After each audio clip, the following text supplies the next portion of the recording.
Hello, everybody. Welcome to today's first Friday EmpowHer Sisterhood event.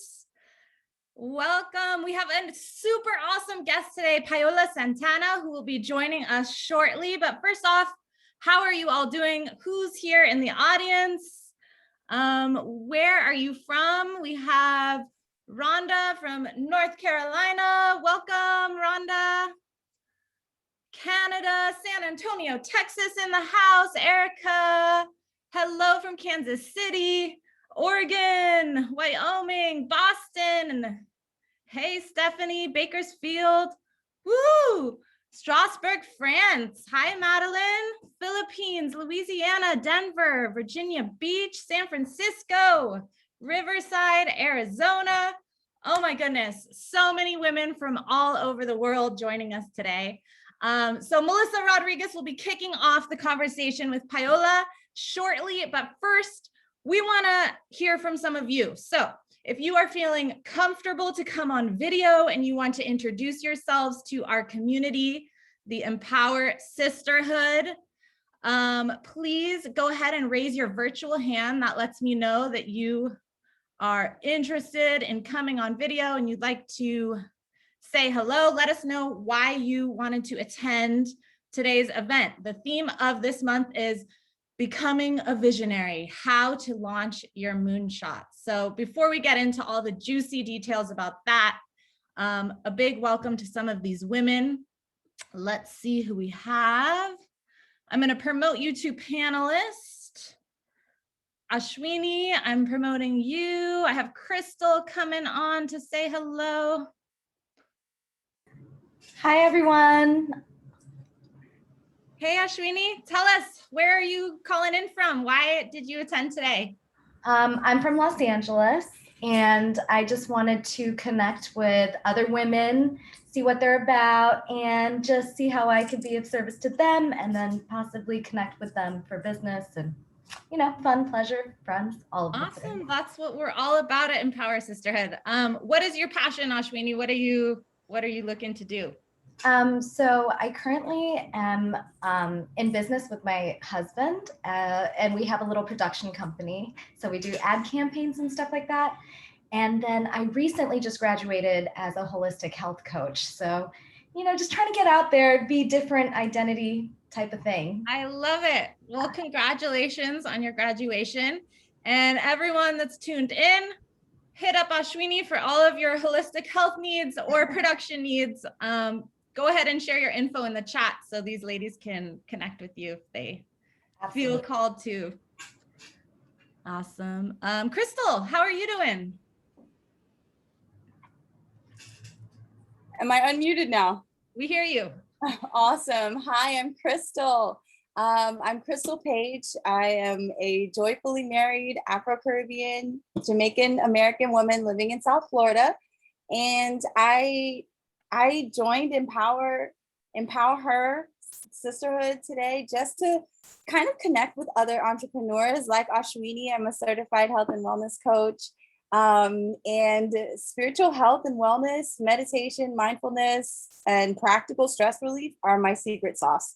I love meeting with different entrepreneurs, moody entrepreneurs just like me, who need those practical stress relief tips and tricks. So I'm here to connect with as many women in the sisterhood as possible. Thank you, guys. Oh, I love that. Thank you, Crystal. Go ahead and leave your contact in the chat if you feel comfortable so that we can hit you up for any of these amazing stress relief techniques that you're talking about. I know that's so needed right now. Thank you. Awesome. All right. So last call, if anyone else wants to raise their virtual hand and introduce yourself to the community before we kick off the conversation this morning. I'm bringing in Irene and Paulina.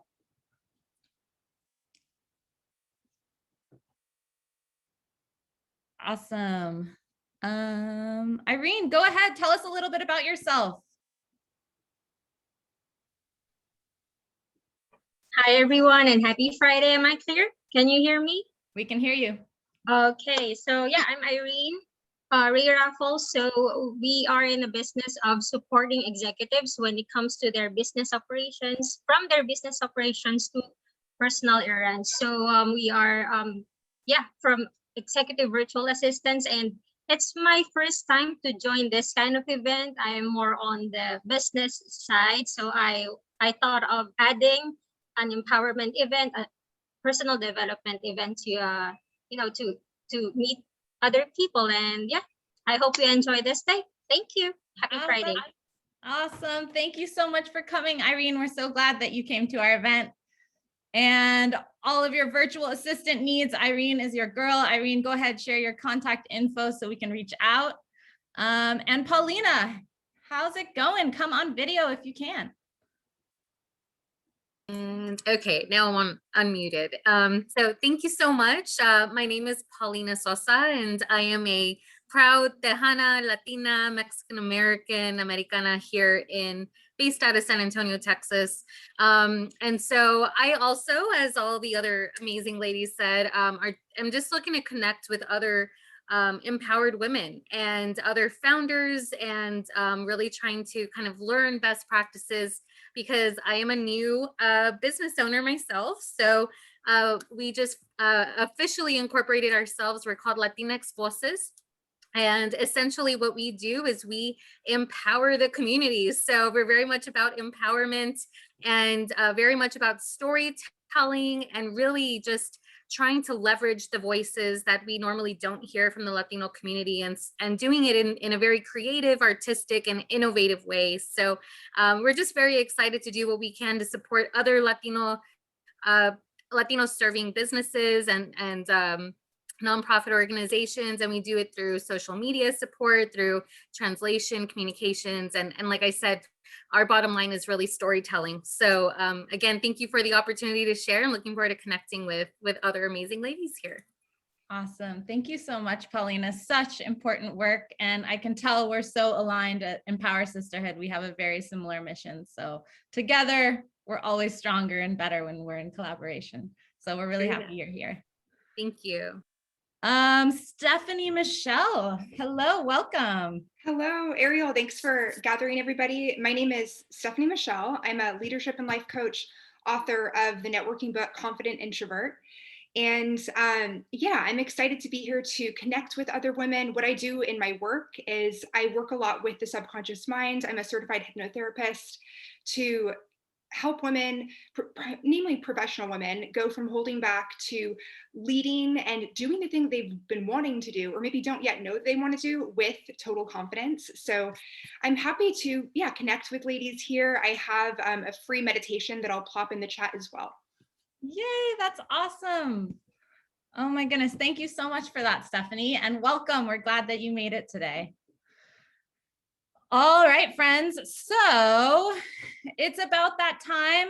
Melissa Rodriguez, I want to bring on. She is the CEO of Social Media Relations, a female-run marketing company, along with the founder of the EmpowHer Sisterhood. So Melissa, if you are ready to come on and give us a hello and tell us a little bit about why you started the EmpowHer Sisterhood. How did this all start?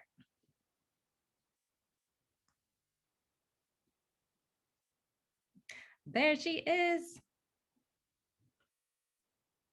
Oh, Mel, I'm having a hard time hearing you.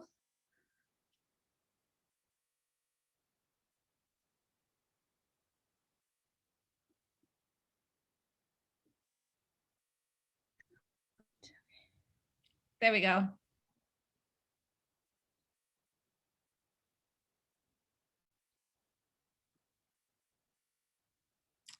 Still no audio on my end.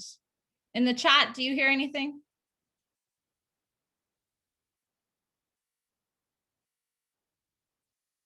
Okay, thanks. Yeah, not yet, Mel.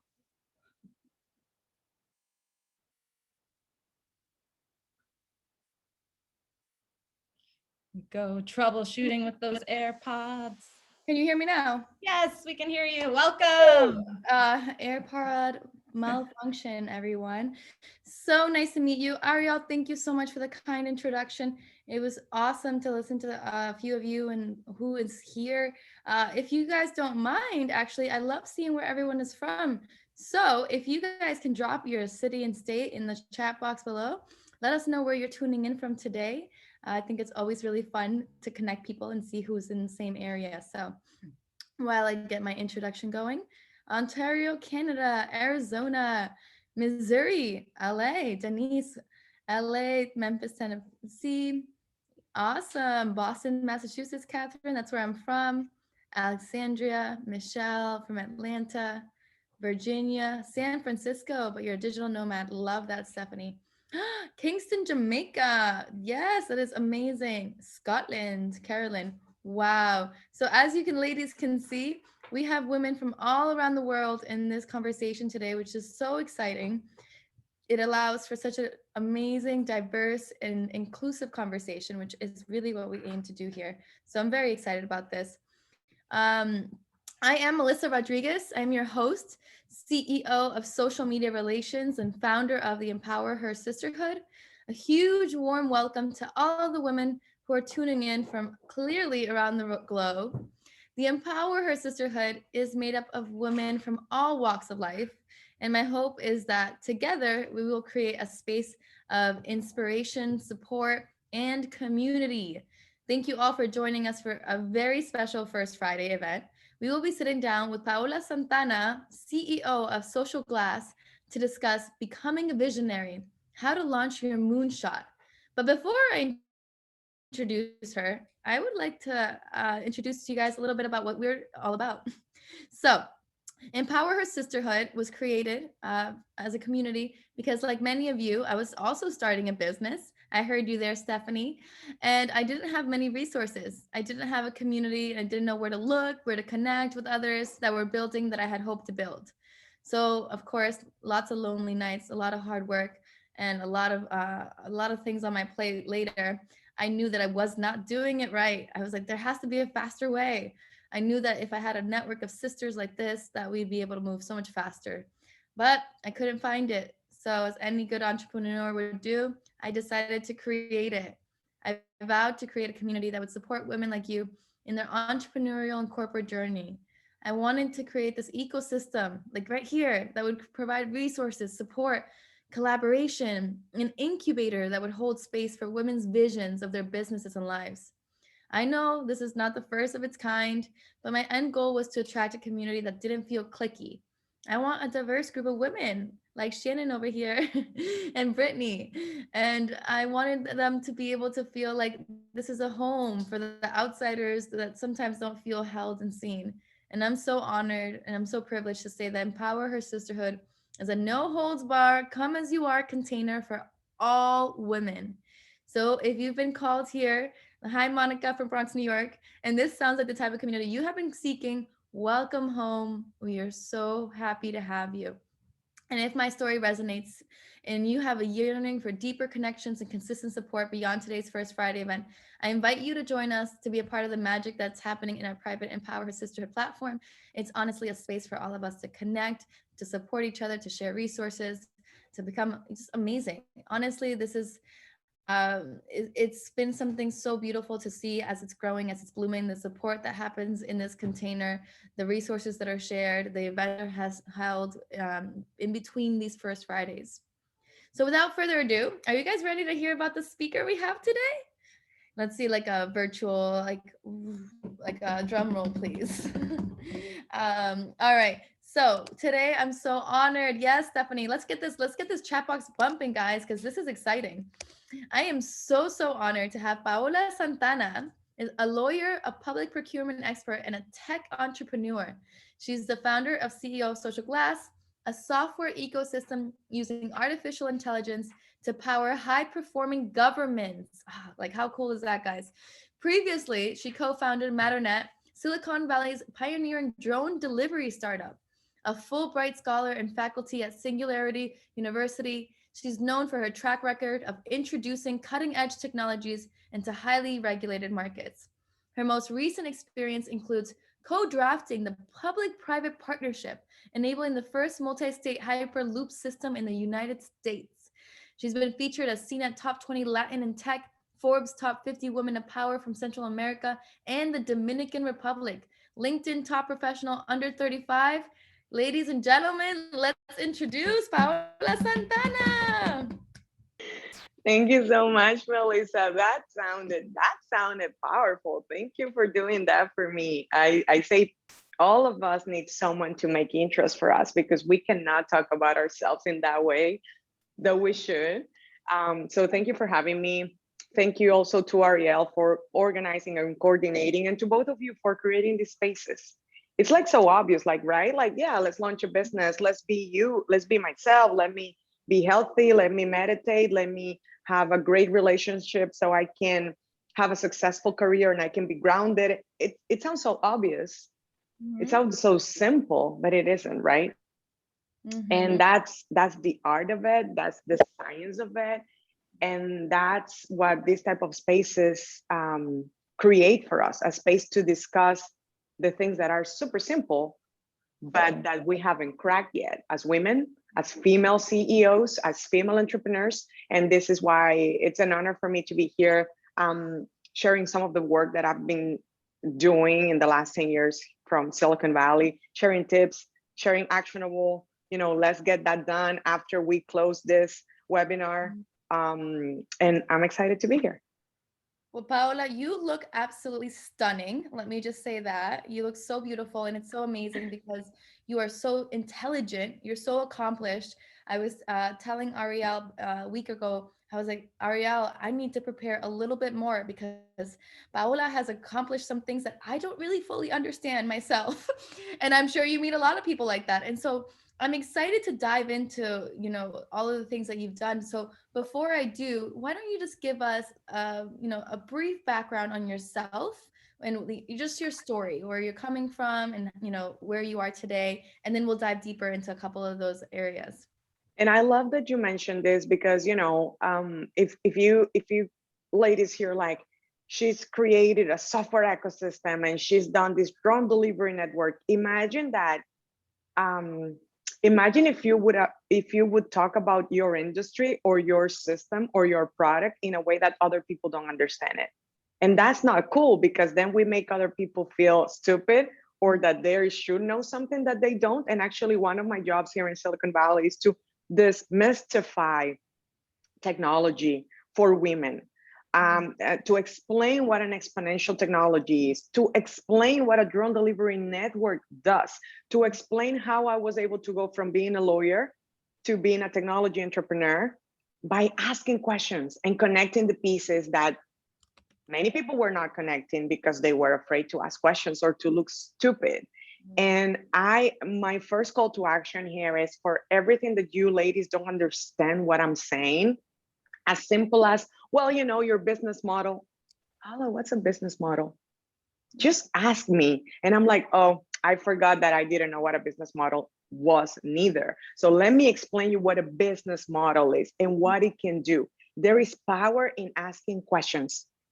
Just don't stick with the question, okay? So ask any questions on the chat. I know Ariel is there and she can pick some of these questions if I continue rolling and I haven't addressed them. So let's make this hour super useful and actionable for everyone in this community. So to answer your question, I'm a lawyer and I was born and raised in the Dominican Republic, and I speak with an accent, and it took me a while to embrace my accent, and it took me a while to be in Silicon Valley and wear my heels and be smart and be feminine. And be aggressive, because I'm a very aggressive negotiator. So it's like, can you be all those things together? If that's who you are, you can. Why not? Why would you hold back? So it took me a while to get where I am today, professionally, personally, from a women point of view, from a human being point of view. What do I want to do? Do I need to choose between doing good and doing well? If I'm doing good and I'm I want a better society for everyone, does that mean that I need to kill myself working? All those things that are usually in, I would say in opposite parallels, right? I've been able in my day to day to reconcile them, to create a life that is very meaningful and a work that is very meaningful for me. How do I get here? Born and raised in the Dominican Republic. I don't know if many of you ladies know where. Dominicanos. Yes, I'm half Dominican too, girl. I got you. I know. Yes, you told me that. Yes. That's amazing. See if there's any other Dominican ladies here too, but I love that you're representing. So Dominican women, like many Latin women, like many, like all women in general, we're so resilient, so strong, so complex, and we can embrace complexity in ways that many people can't, right? So I was born in a country that is rich but poorly managed. I grew up very uncomfortable with the disconnect. Like, how can it be that we have these amazing beaches, these amazing businesses, this booming economy, and that economy doesn't reach everyone? And I just happened to be born in an okay neighborhood. But if I would have been born 2 blocks back of my neighborhood, I would have been born in a slum. And that would have meant that maybe I would have not made it to 18 because I would have been dead by a drug cartel or something like that, or a drug gang, to put it that way. So Dominican Republic is that contrasting. Like in many of our Latin cities, you would have like wealthy areas and then areas that are very, very poor. And the question is why, if we have so much money in our countries? So I had since a very early age, I had a very strong sense of, I hate inequality. I hate that not everyone can have at least access to an opportunity. I was born and raised in a matriarchy. So I need to say that because my mom raised me as a single mom, and all my aunts, my mom has 4 aunts, and my grandma was like the lead of my house. I don't know if any of you ladies are familiarized with your abuelitas, with your grandmas, that would be like, that's what you're doing. Don't play. You don't have time to be playing. You need to be a badass. So that's the type of women that I grew up with. And I decided, you know what, I have a vision. I want to change politics in my country. I want to change the way people have access to healthcare, access to education, access to what's basic, access to have a freaking dignified life, access to water, to clean water and food. So I did law school to become a politician. 4 years into law school, I had the opportunity to work at the elections court, organizing elections, as simple as that. Then I had the opportunity to create the first constitutional court in my country. Imagine that the constitutional court is like the equivalent to the Supreme Court here in the United States. And my country had other courts, but didn't have that one. And in 2012, they passed a new law mandating the creation of that court. And I was 25. And the chief justice of that court told me, I know you've set up other type of public entities, like the one related to elections. So why don't you? Oh, Paola, you muted yourself. You muted yourself. Back up. Yeah, sorry, I had some noise here. Oh, so and I was 25, but the chief justice was like, I think you have everything needed for you to help me create this court from scratch. Wow. So we had to, like, what does it take to create a court? Simple, ladies. Like, you need to get a piece of land, so you build the court building. You need to open a bank account. You need to design the colors of the court. Then you need to hire a bunch of people. You need to, it's just as basic as that, it's very basic. But I had the opportunity to do that at 25. And then at some point I won a Fulbright scholarship, a scholarship that is granted by the United States Congress. So people come to the United States to learn how the United States work.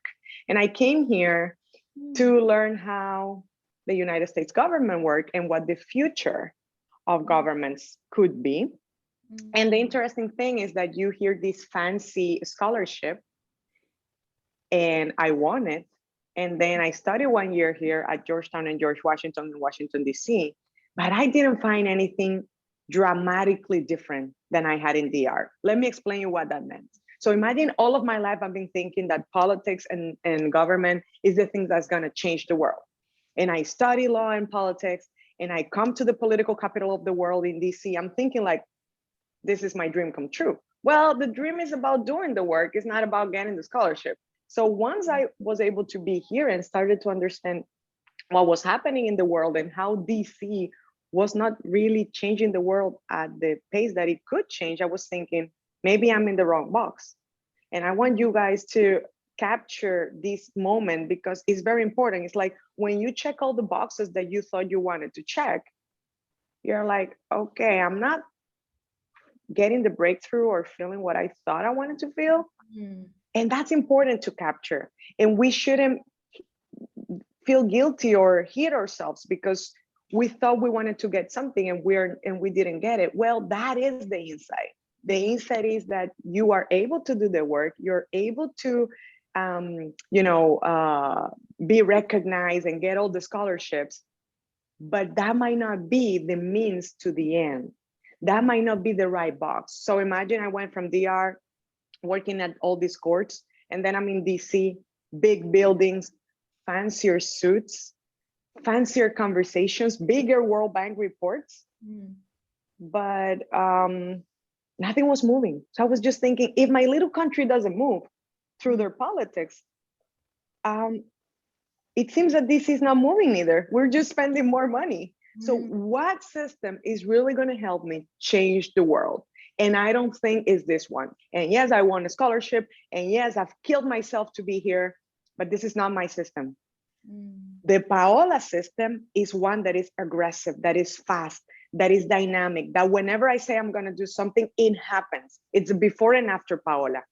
It doesn't seem that politics is going to give me that insight. It doesn't seem that politics is going to give me that power of action. It doesn't seem that politics is going to augment me. And I'm a very hardworking person. I was already putting 17 hours a day working on whatever you gave me to work on. So I was like, okay, I'm 25 years old. What can I do to actually give me 1 second? I'm sorry. How many of you ladies can relate to that? How many of you have like checked all those boxes and been like, wait a minute, I went to college, I got my degree, I started this job, I got the position I thought I wanted. However, I don't feel that feeling I thought I was gonna feel. Yes, Catherine. Yep. Then you live for you, powerful. Yes, me. Yes. This Yes, is yes, powerful. yes. I love that you like isolated that moment because I've been there. I know a lot of the women here have been there. And I love that that was your aha moment. You woke up, you're like, hold up. Well, but interestingly enough, I felt like that, but I didn't understand it then.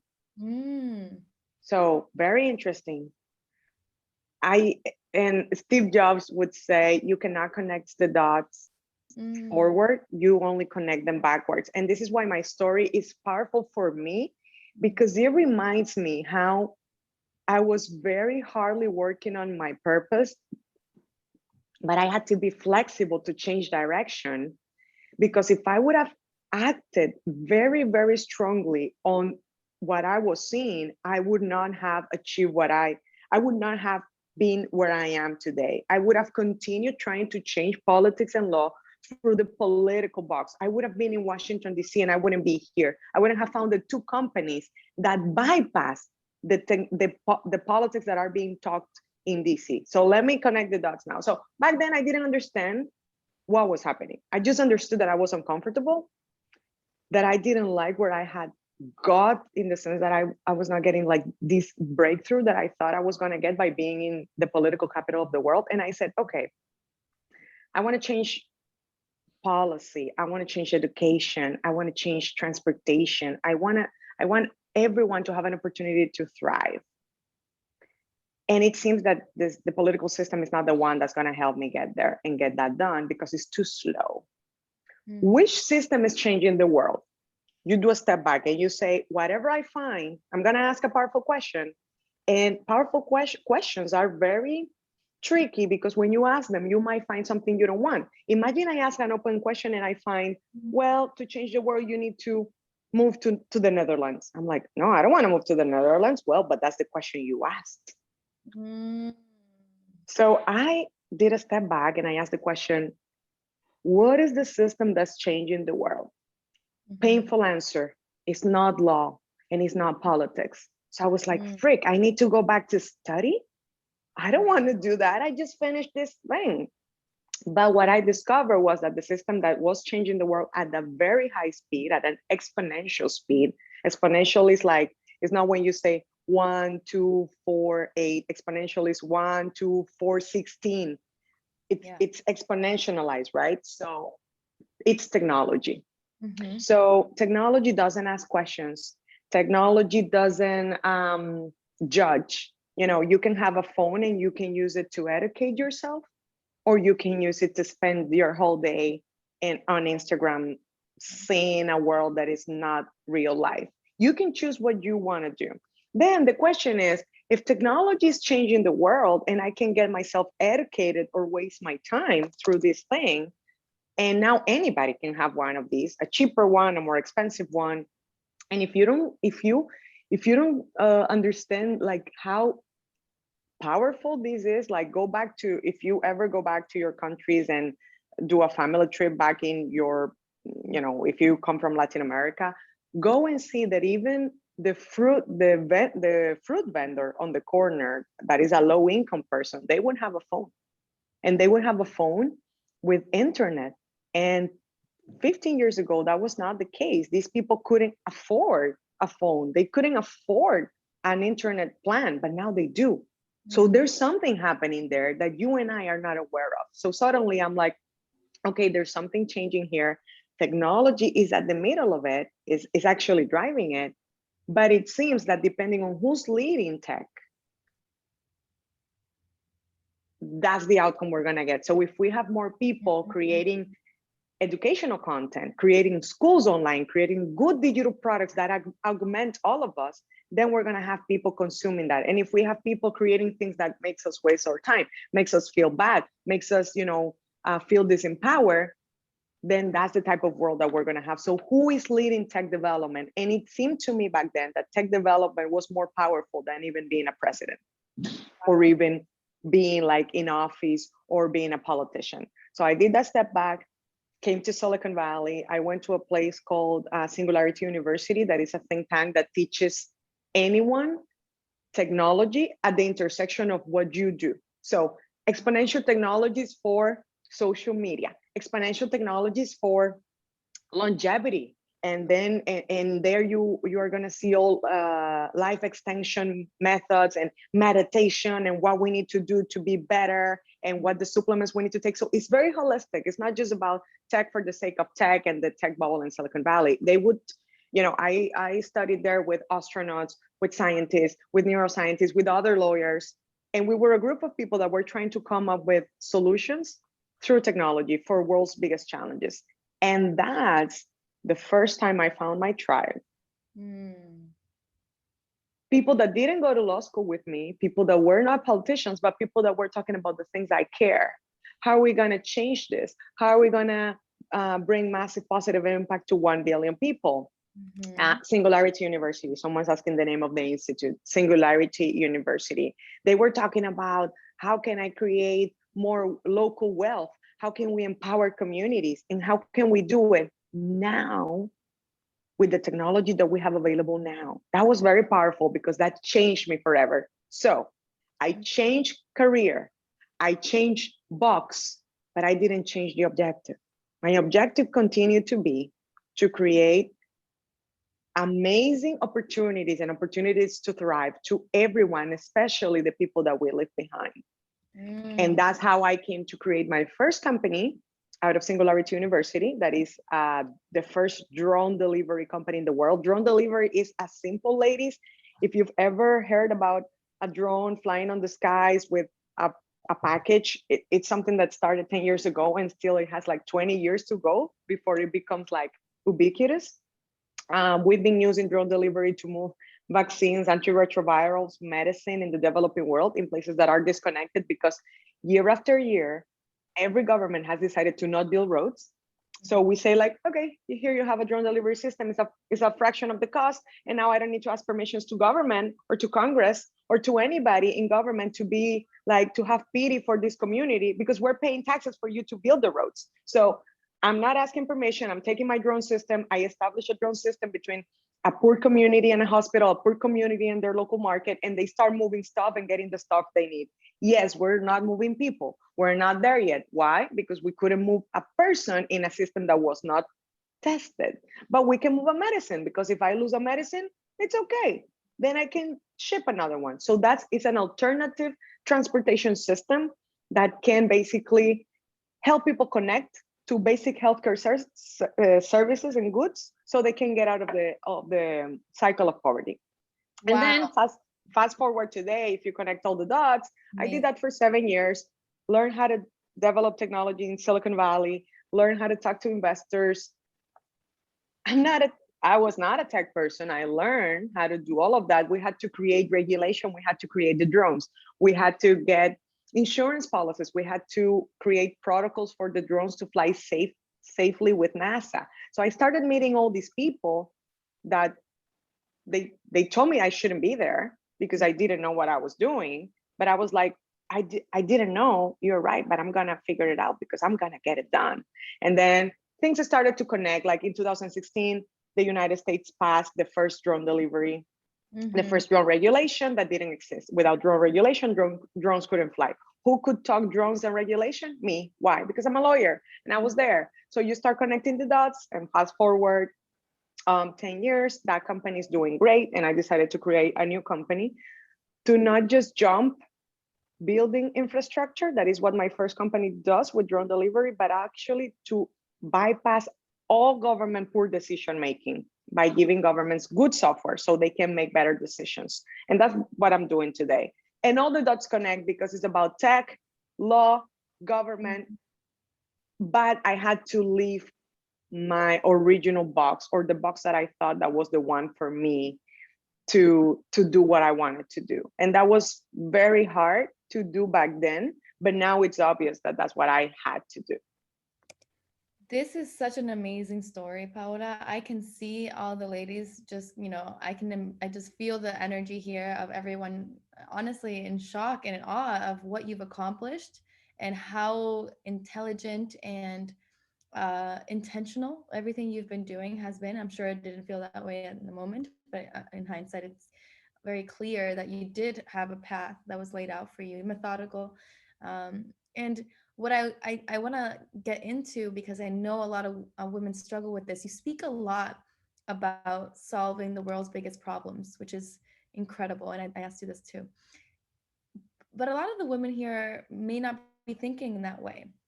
So a few things to break this down a little bit is, one, should we all be thinking about how to solve the world's biggest problems? Is that a calling we should all have, or is that something you felt more called to that you think was aligned to who you are?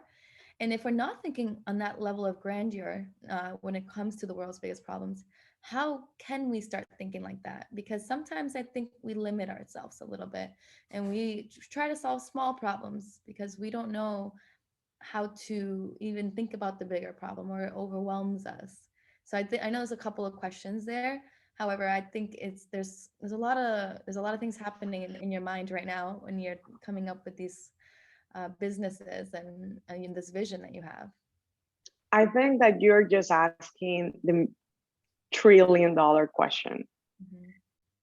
I think that our upbringings and who we are and how we've traditionally seen the world, it's safer to start with something small that you can control. Yep. My little social media community, my little meditation practice, my little flower shop. And then small things have power because they give us focus, and they have a sense of being, because every big company was once small. Small businesses are the fabric are the backbone of every country's economy. We have 400 million small businesses all around the world. And the most highly valued company in the world, that is Apple, was started out of a garage. I'm just giving you insight because people think that to do something big, they need to go after solving one of the world's biggest challenge. But I would challenge you to look how important and how big is the little thing that in your brain you're doing. And that's how you create a moonshot. Let me do a step back. A moonshot, what is a moonshot? Who knows? That's the Who title knows what's a here. moonshot? Who knows what's a moonshot? Let's see if ladies know what a moonshot is on the chat. And I love these comments here. Denise is saying finding a pain point, creating a product or service, defining market stability, and making you and your product profitable. Ashley says stepping out of your comfort zone is key to figuring it all out. I love it. You stuck to your first truth and you noticed the opportunity to expand that same heart goal, unfold. Denise says, then think about the things that frustrate you and find a small way to solve it. We get so caught up in the problem when we should be focusing more on the solutions. I love this.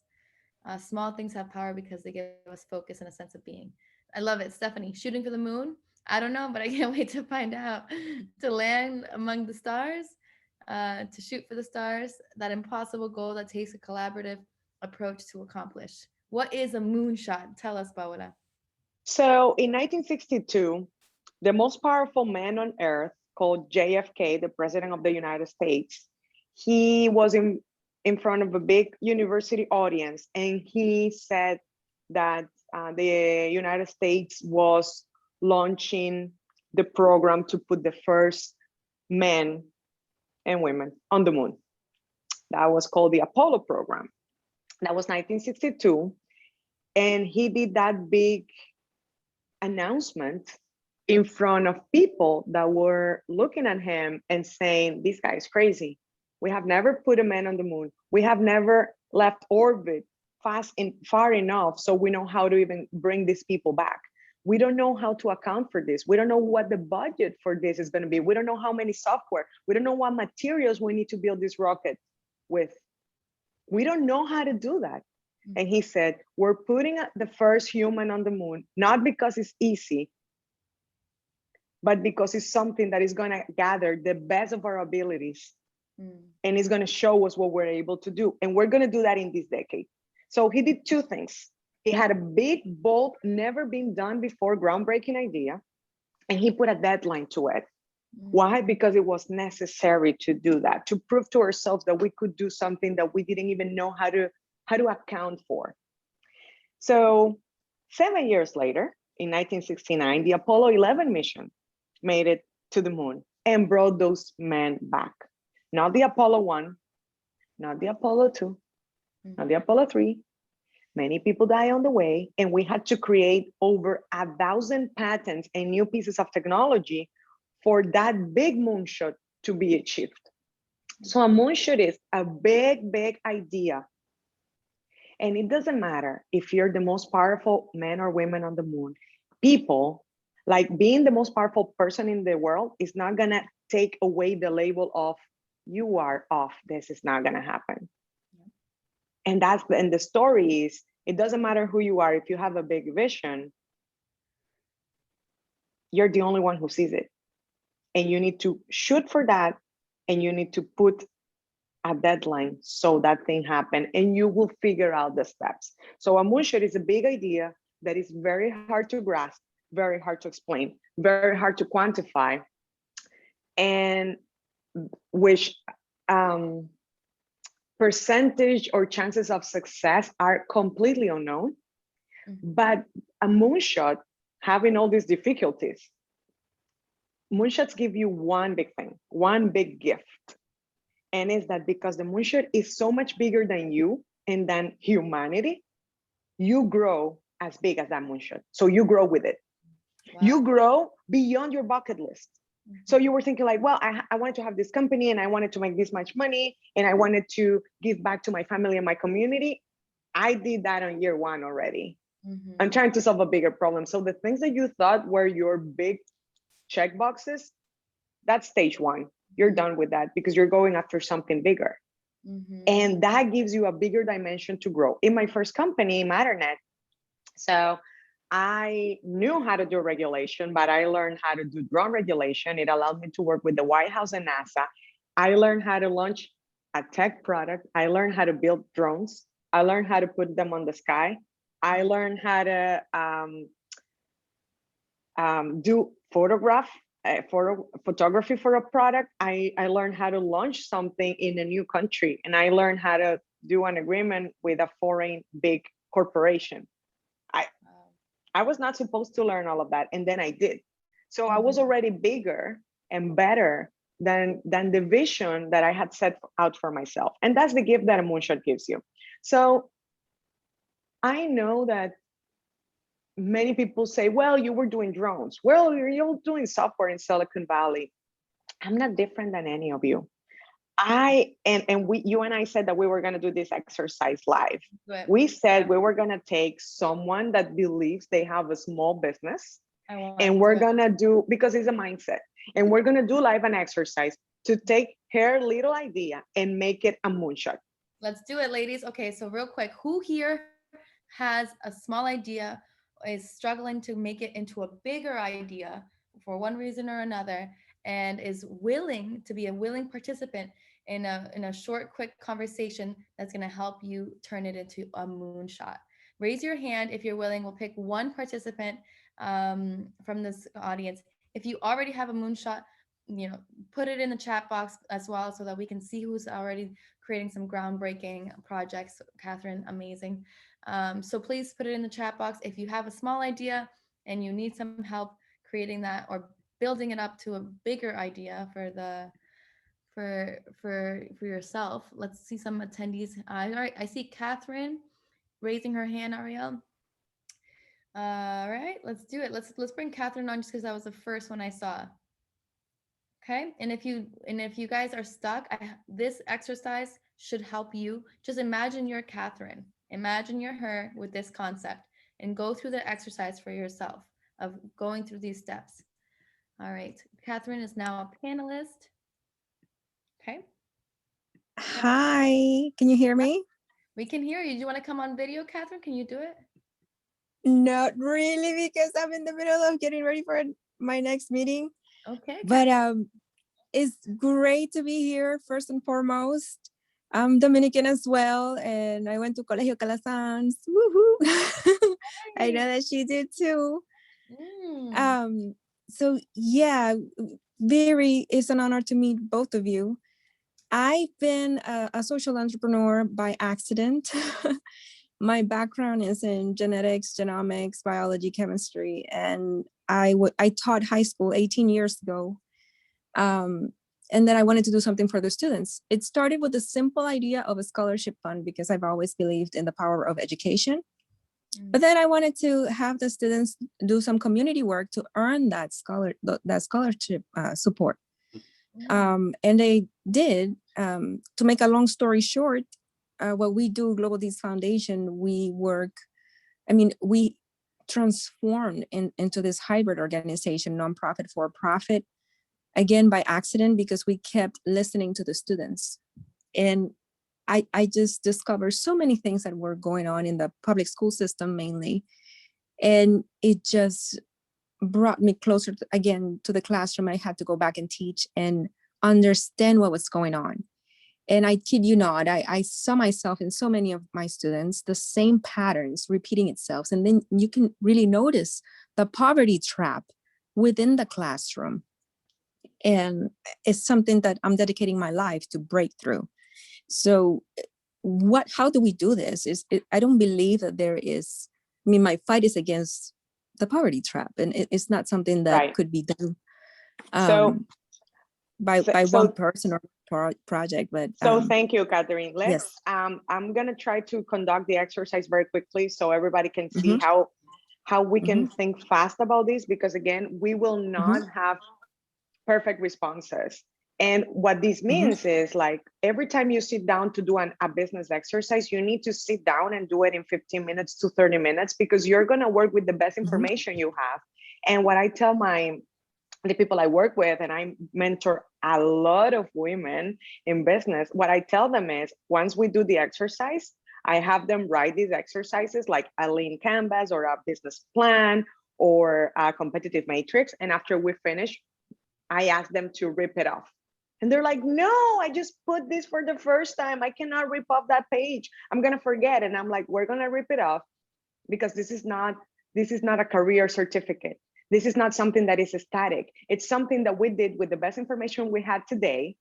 We rip it off because we know if we don't change, if we don't grow that knowledge, if we don't change and pivot what we thought 3 days ago, we're going to stay behind. So all that to say, these exercises are meant to be done fast. So we understand that we can think. We can think. That's the most important thing. You're like, okay, I have a new problem. I can think through it. I can think. I can get a mentor, but I can think on my own about this. And when I need to do better, I'll do better with more information. So let's do it fast. Let's articulate what your idea is very, very succinctly. So tell me, what is your insight? Your insight is that if you give this class, this is going to change, or if you do this type of schools, this is going to change. So try to tell it to me like if I'm a 5-year-old. What is the big idea in your brain, or the small idea? Well, it is a big idea in the sense that it involves a lot of work, but we work in support of public high schools. We work with high school kids. So we establish these support systems for high school students, youth nonprofits and corporations, and we bring in new ways of teaching, new curricula to the schools and the youth nonprofits. That way the kids can get better prepared for the jobs of the future. Okay, so it's a win-win situation for everybody. Okay, is this a support system by mentoring or coaching, or is this like an extended curriculum with new classes that are not currently provided in that educational system, or is it both? Well, it's mainly the latter that you mentioned. So we bring in curricula that's not provided within the system. So we support the training of the teachers. That way they can get certified. Then we also bring in resources to the schools, like computers, servers, any kind of lab equipment that they need in order to better prepare the students. Great. And then we can match them with jobs. Okay. So how are you doing that rollout today? Is it a school by school? Is it town by town? Is it state by state? And do you have all the content online, or is it just per school? Like per school, you deploy it and then you go to the next one. How do you do it? So it's basically school by school, but we have selected 41 communities, and we do work in collaboration with a plethora of other nonprofits and corporations, institutions that provide a lot of free resources to the schools through us, such as scholarships, equipment. I mean, the kids can take free courses online, get certifications, and after they're well prepared, then they're ready to get dignifying work after school or during the summers. And some of these kids, while in high school, they have worked for the district, like in the IT department, for example, doing jobs that are typically given to people with a master's degree. This is amazing. So okay, so you already have a big idea, and you said in 40? So we have selected 41, but we are not there yet. We're still in the process of submitting government grants to get the project funded. So I mean, things are going slowly because of the pandemic, but yes. Yeah. So when we have any idea like this idea is very time consuming. It's very hard to roll out because she's talking about rolling things out in a very holistic way. So it's not just doing the beginning of the work, it's doing the end of the work as well with these kids and getting them jobs. So there's a lot of things happening there. So the first thing we would do is keep it simple. For us entrepreneurs, we want to have all the pieces together, and that is great. But having all the pieces together doesn't mean you need to act on all those pieces at the same time. This is why we need to operate in 2 levels, ladies. One is the moonshot level. This is what Catherine is talking. Catherine is talking about a thing that will revolutionize how we give access to complementary education that can make kids be IT support people after they almost graduate from these courses and they don't even need a master's. This is a big moonshot because this changes how people feel useful after they receive education. That is a problem we have all had because we said, oh, we did our master's and now I'm like, what do I do with all of this?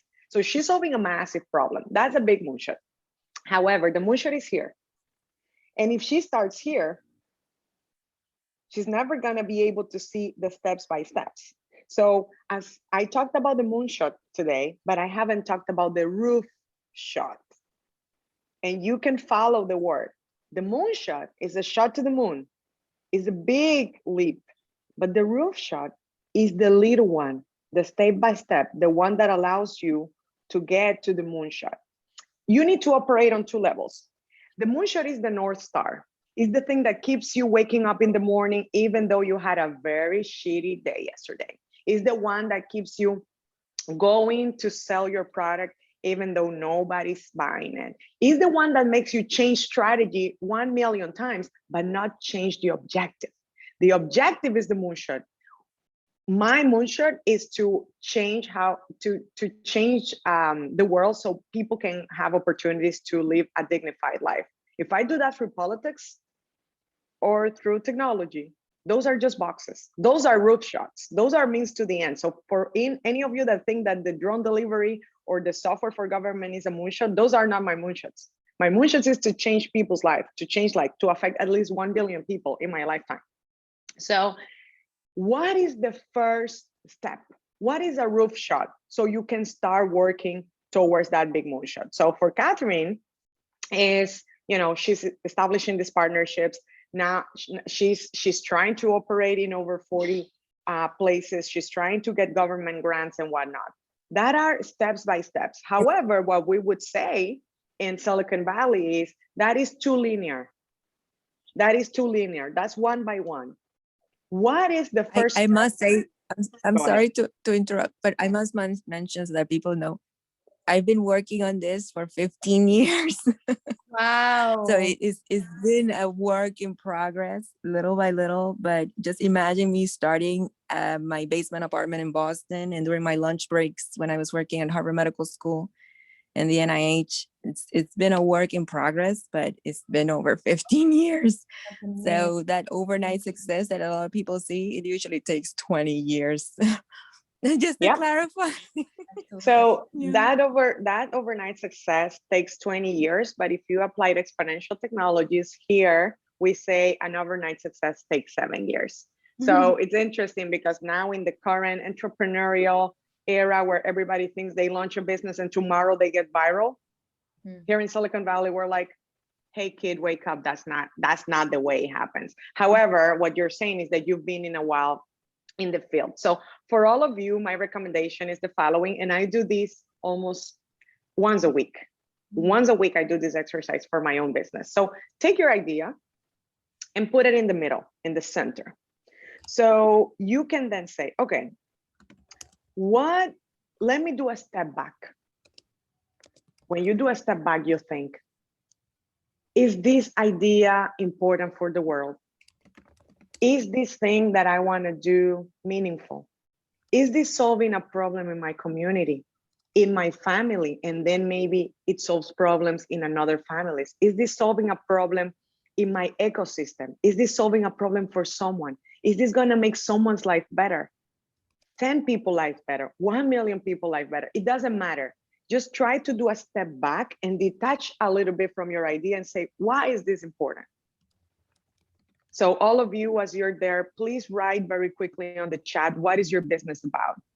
And it doesn't matter it doesn't matter what other people say. We're going to do a webinar with my company with a small business owner that is a florist. And she's going to explain a lot of people how she got government contracts being a florist. It doesn't matter what you're doing. And it doesn't matter that other people think it's not essential.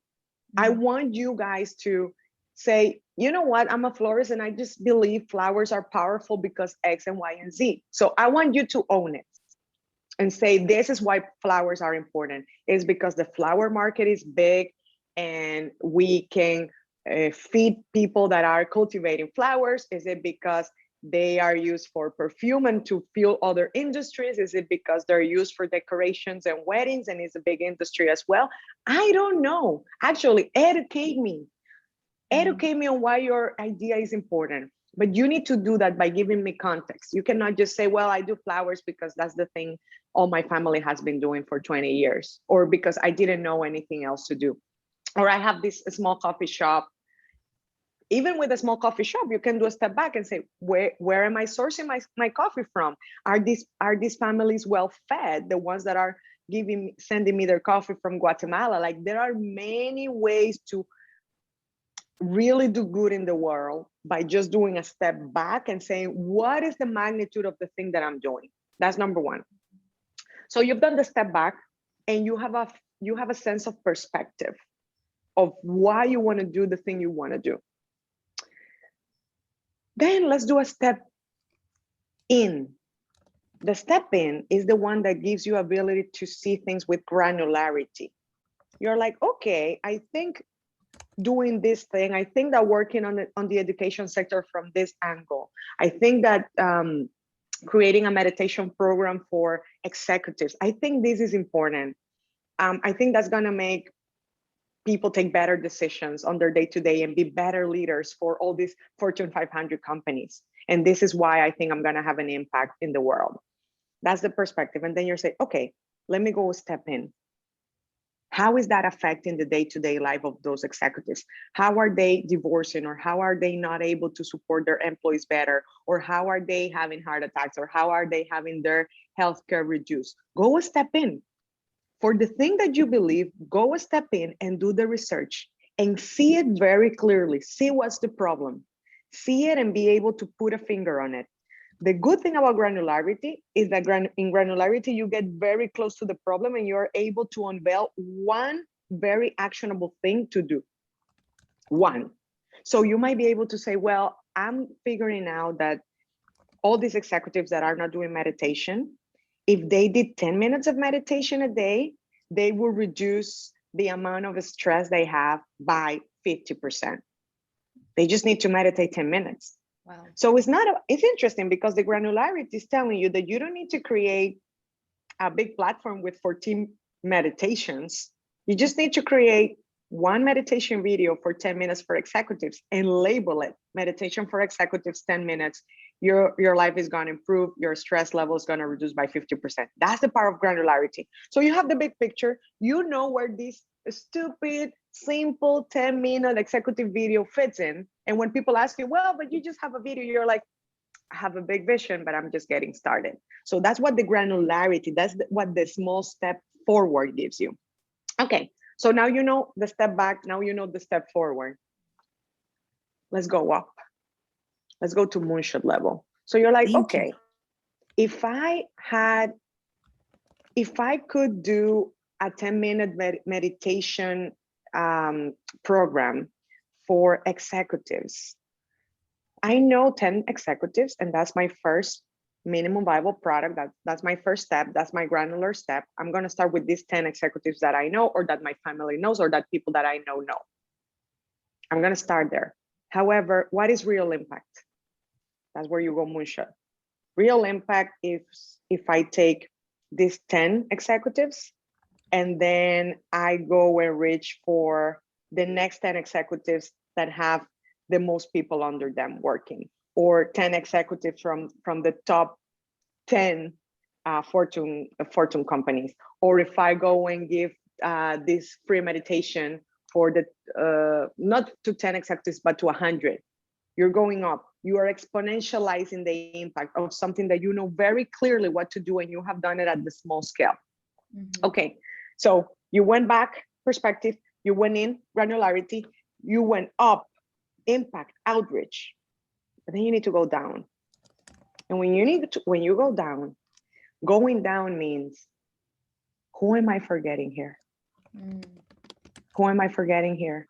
Who am I leaving behind with this amazing 10-minute executive meditation practice that I'm taking to the Fortune 500 executives? You know who you're leaving behind?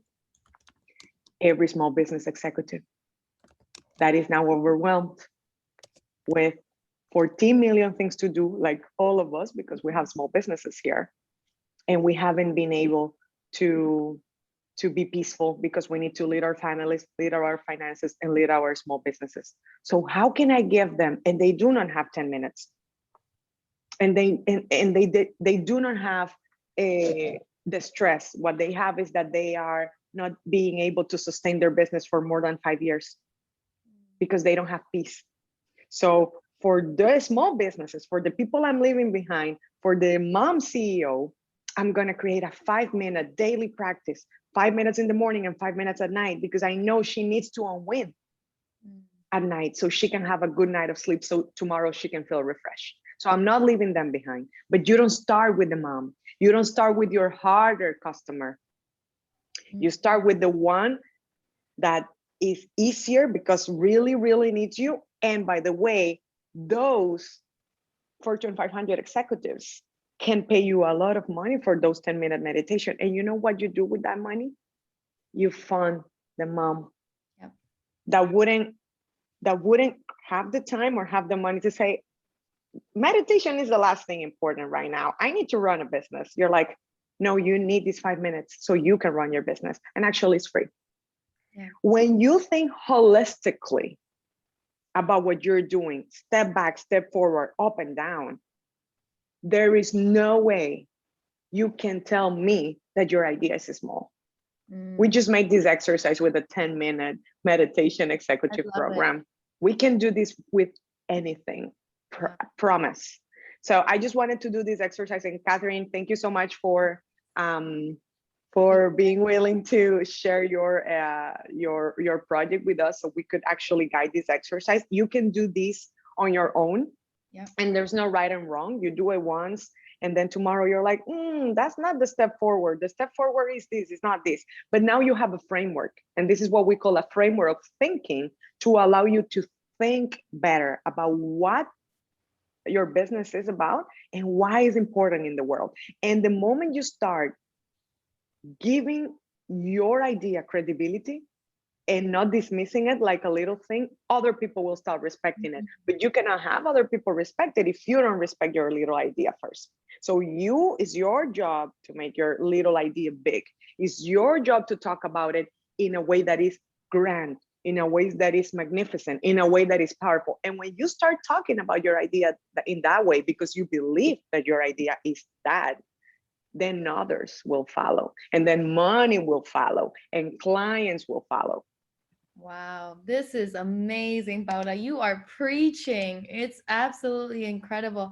And for all of you ladies who did not catch all the steps of the moonshot, we'll post it in the platform. So don't worry, we'll get everything there. But I think we have it right here. Step 1. How did you guys hear me? You hear me, right, Paola? I can hear you very far away.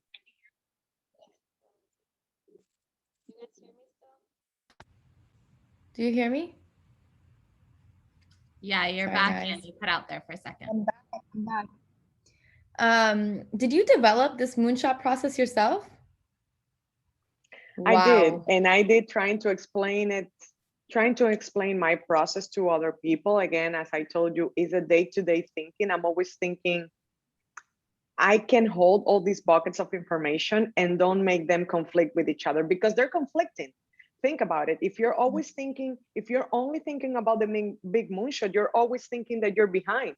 You're late because you see it very clearly and you're not one step, you're not even there. And then at the same time, if you just stay on the day-to-day and on the operationalization of the thing that you know you need to do, sometimes, I don't know if you ladies do this, but when I'm overwhelmed, I say, one step at the time, one step at the time.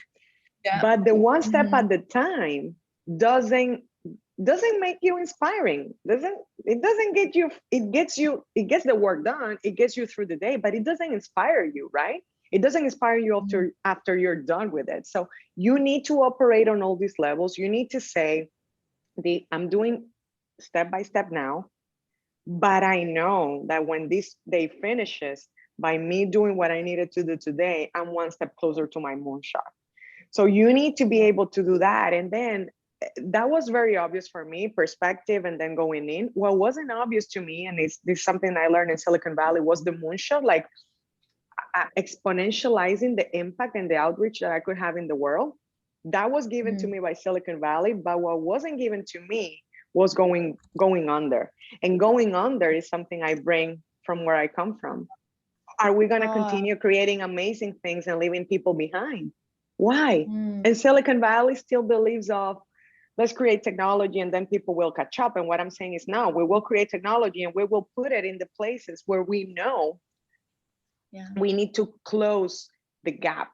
So just to put you an example, my drones, the ones that are flying in Switzerland and in Germany and in the United States, are the same drones that are flying in any developing world.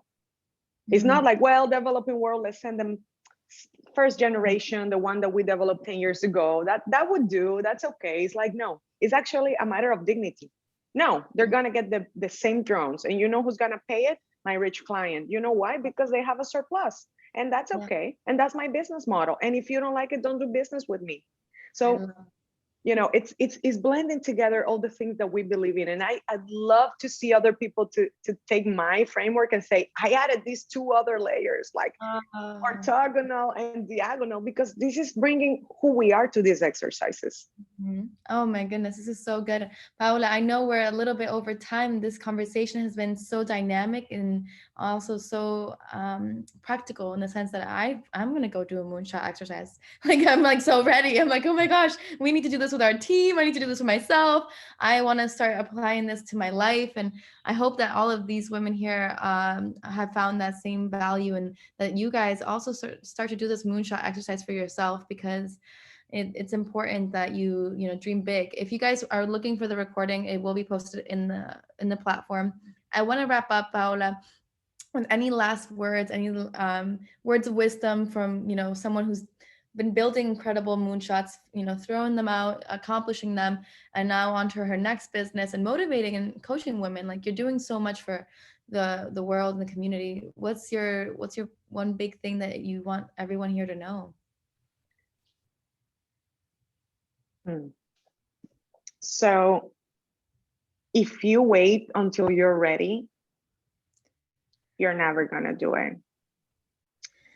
If you wait until all the pieces are together, you're never gonna launch the thing. And if you ever launch it when you have all the answers, then you're too late.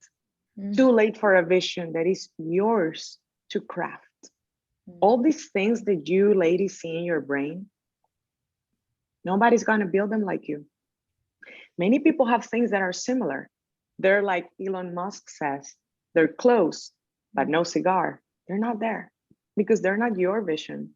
So I strongly encourage every woman here that doesn't believe they are techies to literally Google how to create an app, how to create a mock-up, how to create a visual website without me coding, no code website, no code product.